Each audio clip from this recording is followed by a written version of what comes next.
Hi, folks. Welcome to Crisco's Corner. Unfiltered commentary. And that's your truth, the real truth. Please like, share, and subscribe. And as always, thank you for your support.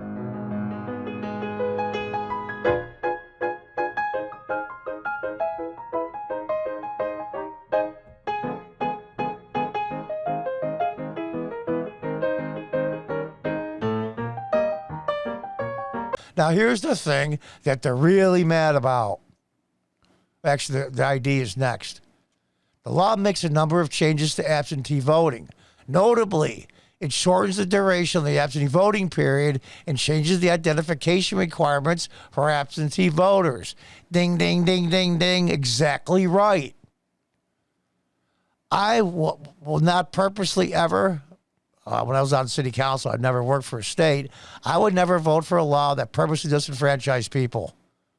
But I would never vote for a law that allowed people that didn't have the right to vote to vote. Under the law, absentee ballots are allowed to be sent out to voters 29 days before an election, down from the previous 49, because of the ballot harvesting. Voters are allowed to request an absentee ballot a maximum of 78 days before the election. I think that's too long, but I don't live in Georgia. It's none of my business. And that's the difference. When they said, well, Donald Trump voted absentee.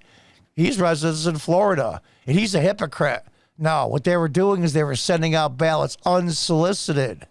I've been in 5 local elections as city councilman. People that want absentee ballots can request them. It's not that big of a deal, but it's not the same as mass mailing of all registered voters.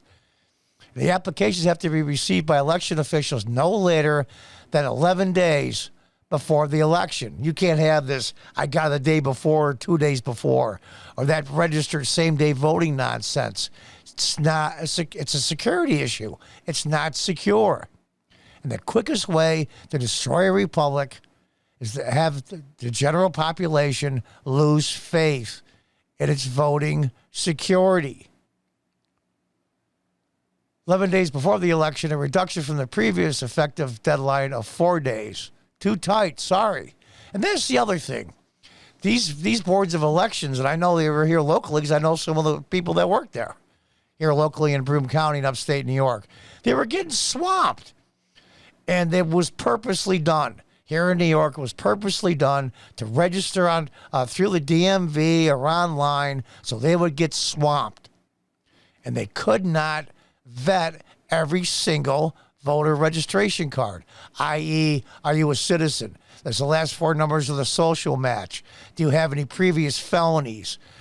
Do you technically live at this area to vote or a different area? All those things take time, and they knew that, and they threw a monkey wrench in the whole thing on purpose to cause chaos. And the law does away with the signature matching system Georgia used to check the identities of absentee voters.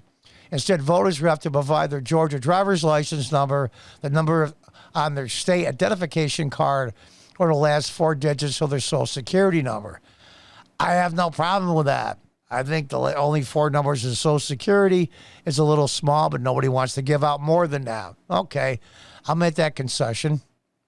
If they don't have any of those, which will be 99.9888%, they can provide one of several alternative forms of identification. It's a copy of utility bill, bank statement, or government check.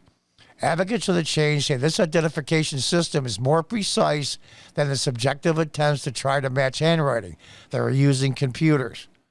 And they had 0 through 10. I think it was Arizona, where it used to be on 5 or 6 for the sensitivity to reject or approve a signature.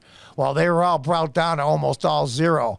And it went from 23% were rejected to 2% were rejected or something ridiculous like that. And the changes say that this identification system is more precise than subjective attempts to try to match handwriting, while critics note that the new requirement is disproportionately likely to burden black voters. This is where I'm going to get pissed. How long are these racists going to be allowed to just propagate their vile crap? What they're saying is not a burden. The vast majority of people, black or white, Black isn't a certain mentality like these morons think. Black people know where you can get ID. Black people know where the post office is in the mailbox. Black people know where the DMV is in their area. Black people know where their utility bill is or any of those other things. Black people don't know what their social security number is.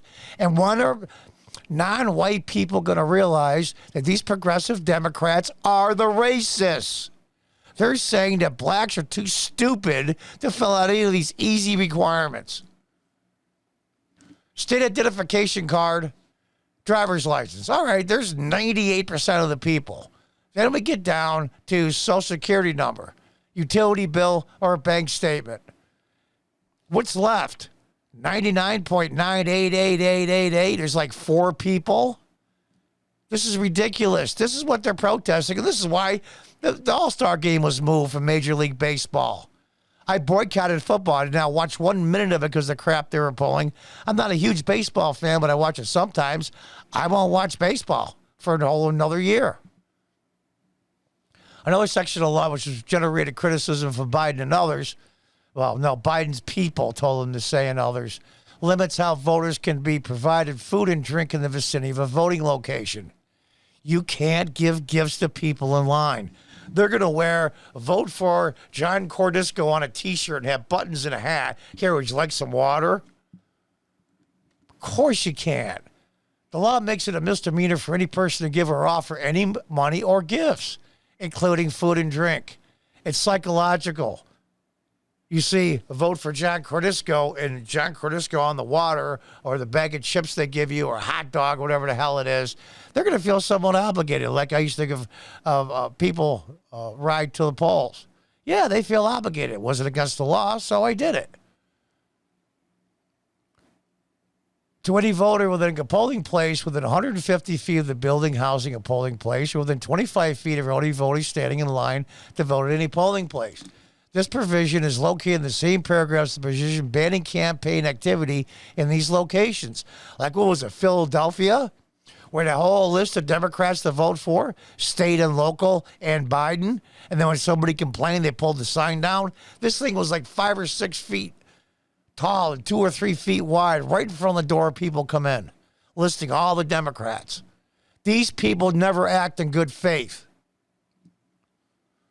This provision is the same paragraph. We went through that. Only people who are campaigning from giving out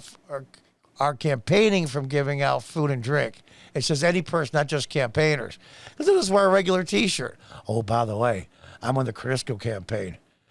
Here's a soda.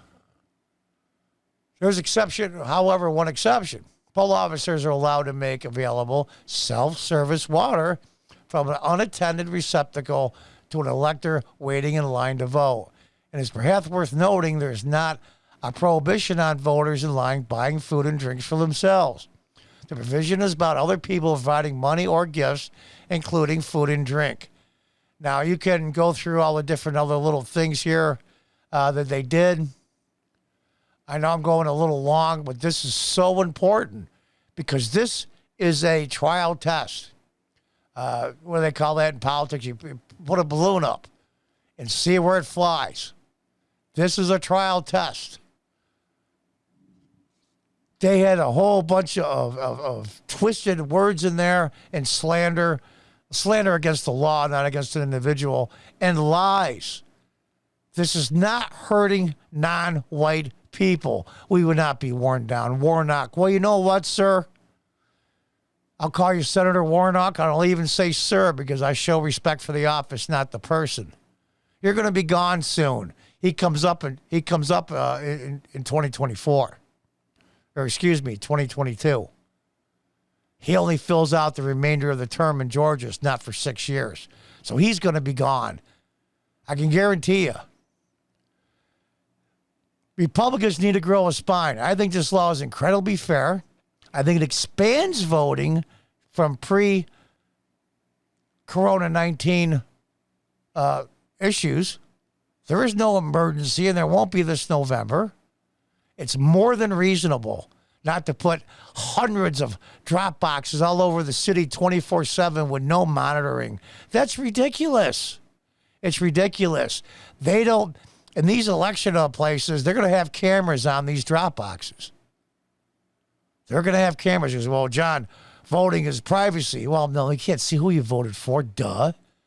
And those of you that say, well, they shouldn't know you were there to vote at all. Well, yeah, you do when you go to sign in. So all those arguments are really null and void. What they want is open holes.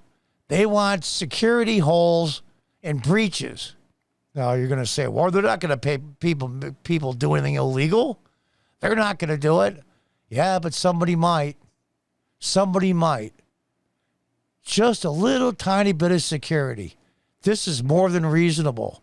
But I'm hoping when this goes through, and Coca-Cola and all those morons, and then they pulled $30 million worth of deals from Delta Airlines in the last minute. The Senate chamber in Georgia pulled it. And they're going to see that this is not what they say it is, because we all know what they want.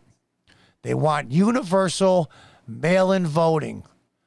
Everybody registered gets a ballot in the mail, requested or not. That's their goal. And that is dangerous. We all know what side of the aisle makes out in that scenario. This is about fixing the rules to your advantage. It's wrong. I'm a chess player. I used to run chess tournaments. Halfway through the game, my opponent comes up with an extra queen. Those of you that play chess know what that is. I say, what's that? Oh, I changed the rule. What do you mean? It's unfair. I can't win if we have an extra queen. Oh, too bad. This is what they're doing. They're fixing the rules to their advantage. Is that illegal? Not necessarily, but it's wrong. It's wrong. And plus the fact that they're just so racist and condescending to people of color. It's a burden to get ID. These people need to be stopped. I'm telling you, the Republicans aren't perfect either. But in this scenario, they're way, way better than these progressive Democrats. They don't give a good damn about people. And here you have an African-American black senator, whatever the politically correct term is this week, talking about how blacks are burdened because of this law. Sir, that's condescending and it's ridiculous. To think that way about your own people, you should be ashamed of yourself. We'll see what happens.